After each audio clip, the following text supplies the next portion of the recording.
Kebetulan boni pe boroi ba peting di video ha kani kapor te ka result jong ka SSLC bat ka HSLC ba di jong kelas 10 ba ka kelas 12 kala mi imta ka singi ka ar pusau terik jong u penai mi aja pusau te kita ke ba pat sim la check ya ka result ani ka maksi jong pi la balik na ka website ka boang bato MEGRESULTS result.nic.in ka balik na ka website nang ta kita suppose ka page ba pihak ban enter ya pihak ban klik la video kelas 10 klik ya SSLC nang ta video kelas 12 klik ha po SSLC nang ta bisa enter roll number jong pi ban ta bi enter captcha jong pi ta bisa submit dia akan display ka result jong pi ma te kani ke video part kadi nam ta ban pedi pi ki top 20 ki parung jong tau snem ada pusau haka SSLC ma te ki na ki school ki prepare ki rong kani ka top 20 jong tau snem te ibawan lingkong ide ini Anun Shetri ibade na po ka school Sherwood School Tura iyo total marks san spa nyo pesan marks na ka Henry spa marks tai bawar ba ar ide na po si Magret High Secondary School ini alit hiya simle iyo distinction barok subject na ta iyo total marks san spa nyo pesan mark itam shima ini ba yo apa nikang ma oke nang ta isa ibalai wana po Christian Academy iyo san spa nyo kuwi marks tai basau ide na po Saint Xavier High Secondary School armut ki basau ni na po Saint Xavier High Secondary School na po Tura ba na po Saint Thomas High Secondary School na po Mandi Bathar kini kiyo San Spa Ribu Prama sebarugat mah ta kini basan ide na po Sinat High Secondary School na po Shillong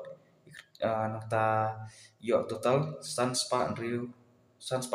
Mas mah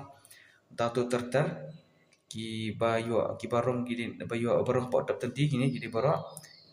ini na po si All Saint dia kesan High School na po Sherwood itu na po Sherwood School na po Turahi dan na po Iwan Bahnyo ni po Saint Gabriel High Secondary School Wan Bapra na po Saint Mary High Secondary School nang ta arnut ki wan na po hakatok Bapra na po bat na po Sinat High Secondary School ma na po Saint Mary bat na po Sinat High Secondary School ta tu terter lam ni kini ki baru na po ka top 20 mah jong SSLC tahu senam ada besar di laban pagi yang tu bawan bakat we langut ki bawan hakat tu bakat we tu ka bakat ar ka total jong gi di kat tu laban pagi yang tu nang ta tu bakat ar bakat lai bakat sau ini na po si Anthony bakat sau nak bakat sau ki wan lai ngot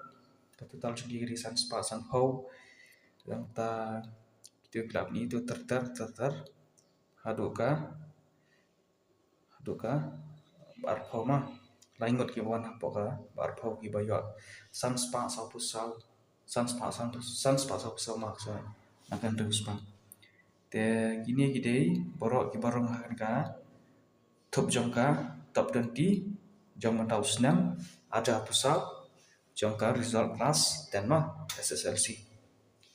te tang kini kecempet balor ni banta ban display ni bayu rong hani ka top 20 te kuda shibun kita buat video lu shibun